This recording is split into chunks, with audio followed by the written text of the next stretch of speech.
Hello! Today I'm gonna read this book that's called Amazing. What? No, I think I'm gonna read Amazing. Yeah, it is called Amazing, this book. And I'm gonna read to chapter 6, Before Peter's Sleepover. That's the name of the chapter. I'm gonna read this book and I hope you enjoy it, okay? Now we're gonna read. Chapter 1, 4 boys. In Peter's class, there were 20 girls and 4 boys. When there are only 4 boys and 20 girls, the 4 boys have no choice. They have to be friends. 2 friends and 2 leftover is not good. 3 friends and 1 leftover is even worse. It has to be all 4 friends together. Yeah, but it needs to be all 4 friends together. That's the only way that things can be happy. The names of the boys in Peter's class were Greg, Sam, Jacob, and of course Peter. Greg had red hair. Greg, Sam, Jacob, and of course Peter. Greg had red hair and a basketball that he bounced as he walked. Sam had a drum kit that he made out of boxes. Jacob sang like an angel and went everywhere by skateboard. They were all noisy as well, bouncing and drumming and singing. Greg and Sam and Jacob talked all the time. They were always having adventures. When Greg and Sam and Jacob were around, even boring. Every day things like shopping turned wild and amazing. They told each other the stories afterwards. That's the question. So, like this, I saw this man and I knew he was a spy. He had dark glasses and one of those big umbrellas with daggers in their tips. And there was a dog I met. He was tied up outside. He was reading the posters, I promise he was, and this, you know the way that they stack yours in the supermarket, they pile them up like towers. Well, there was a tomato sauce tower. I don't think it was very strong, and we drove past a black shed place that had a sign that said, "Body parts and repairs." My little sister, who had just learned to read, started screaming. Holy cow. There.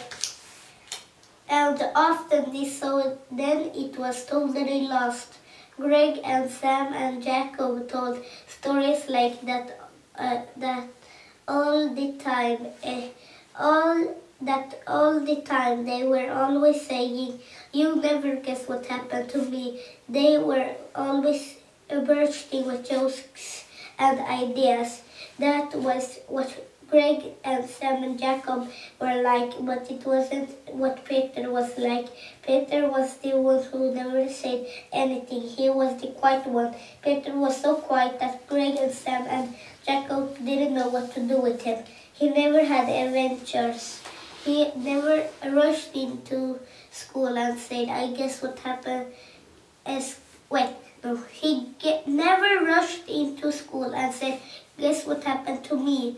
He never did drumming or on boxes or zoomed on skateboard or played basketball. He never said, "Listen, I had an idea."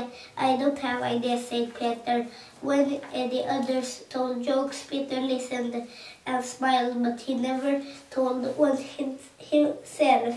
"I can't tell jokes because I never remember how they go, said Peter. He never said anything much. I can never think of anything much to say, said Peter.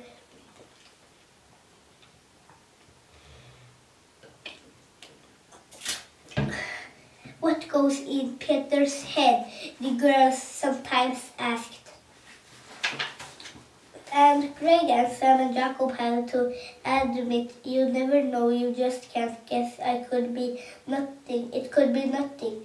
Sam and Greg and Jacob never say Peter is boring. They never said it. They never thought it. But Peter thought it. He said it too. I'm boring, said Peter. I'm totally boring. I'm amazingly boring. He looked around at Greg and Sam and Jacob. Greg was shooting. Everyone come and look at this picture I took of my gran. I promise you, this is the photo that broke my camera. Sam was looking in his lunchbox and asking, does anyone dare to eat a bit of this cookie? Jacob had pulled off his shock and was saying, sniff, that is awful, isn't it? Peter looked at the photo and sniffed a sock. Jacob pushed under his nose and shook his head at Sam's cookie. Cookie. He didn't say much. He never did say much. He kept himself quiet and private. That way, Peter thought Greg and Sam and Jacob would never know how totally and amazingly boring he was. Sometimes it did not feel like four friends to Peter. He knew that Greg and Sam and Jacob didn't mean it, but it felt like three and one left over. Chapter 2, a birthday parties. When it was not school, Peter had a very easy way to keep quiet and private from Sam and Greg and Jacob. He never invited them around to his house. Sometimes they invited him to their houses. Then he could say thank you and be very polite, but not go. It was rather a lonely way to be, but at least there was no fuss. School was not quiet at all. In a class with 20 girls and Sam and Greg and Jacob, there were always something going on. Trips and plays, sports days and birthdays. Birthdays were the worst. Birthdays were Peter's big problem. Birthdays meant birthday parties. Peter couldn't get out of the birthday parties. You can't be polite, said thank you to go to a birthday party and then not go. Peter hated parties. He always felt more boring at birthday parties than anywhere else. If you have three friends, there's 3 birthday parties a year that you have to go to, plus your own, which makes 4. Holy.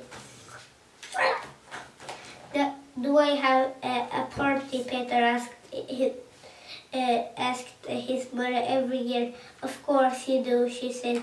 Sam and Greg and Jacob have parties. Why do not you as well? It will be boring, said Peter. I can't have a year off. Peter's mother groaned the way she always groaned when Peter asked this question, and she said, no, Peter, you're going to have a party like everyone else.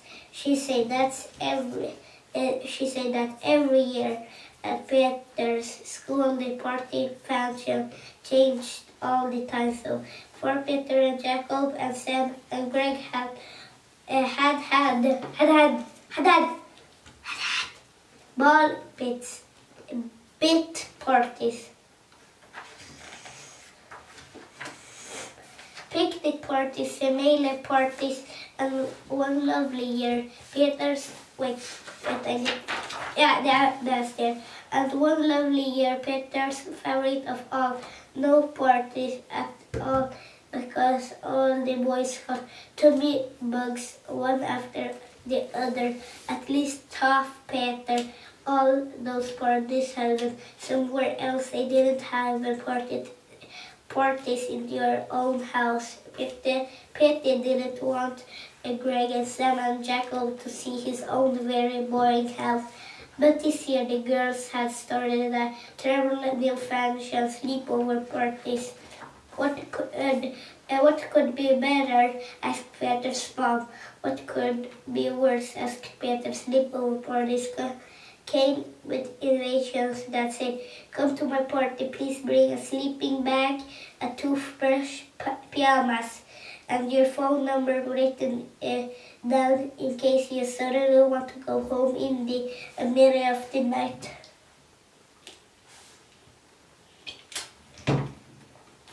If you read like me, don't read this book, because this book is very, very long.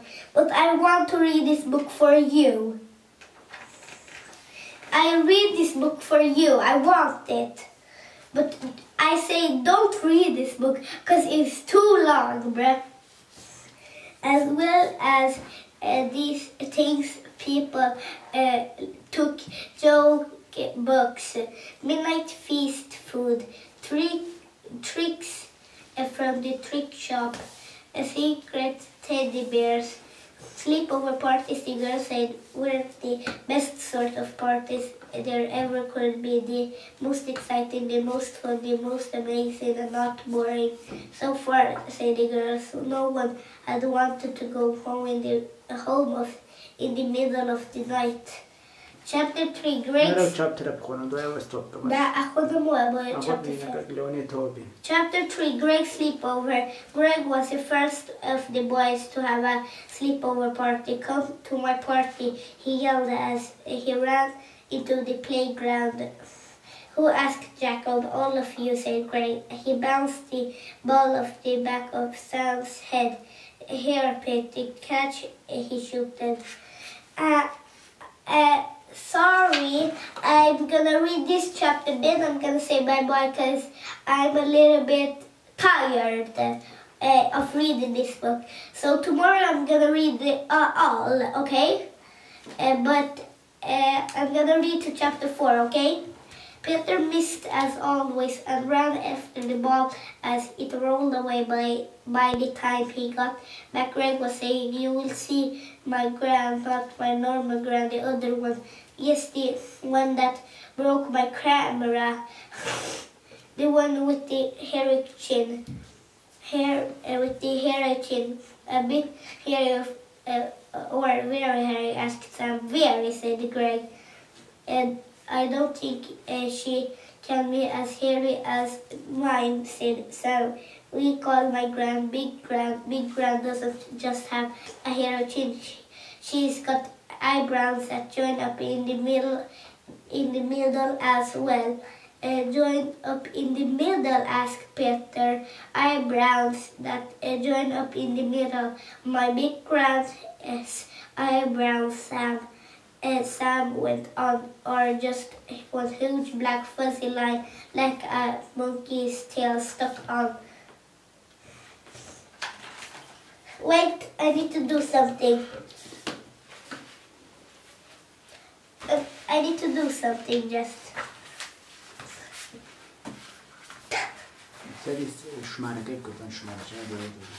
شماري 22.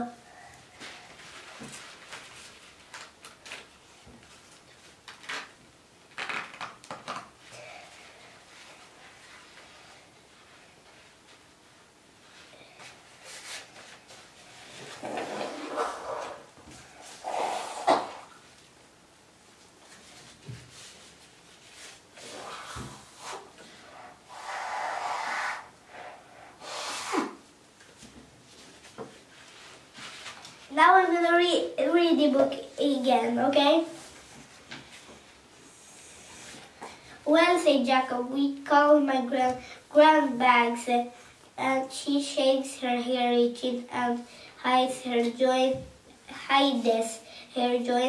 up eyebrows under a big red hat, and she has gray fur legs just like the big bad wolf. Peter's mouth fell open at the thought of this amazing gran, but he couldn't think of a single thing to say. His gran, he was sure, wasn't any more hairy than any other old lady, unless there was something he hadn't noticed. Just in case on his way home from school, Peter stopped at his grand's house and had a good hard look at her. Her eyebrows were drawn with pencil. Her chin was bare as plastic bag. Her legs were as smooth as bananas. Peter was very glad that Sam and Jacob and Greg couldn't see her. He was very fed up. He was even more fed up when he went to Greg's sleepover and saw Greg grab with the one that broke Greg's camera, the one with the hairy chin.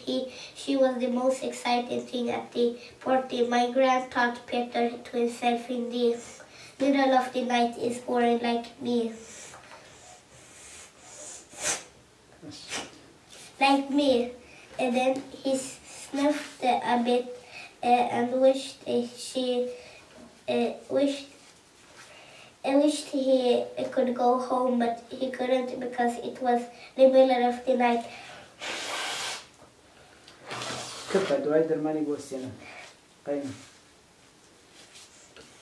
So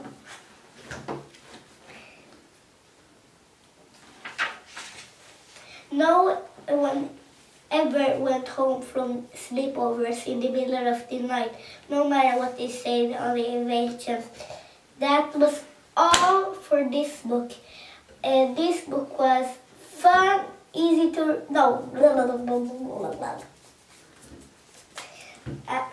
I'm gonna read the other part tomorrow, and bye-bye.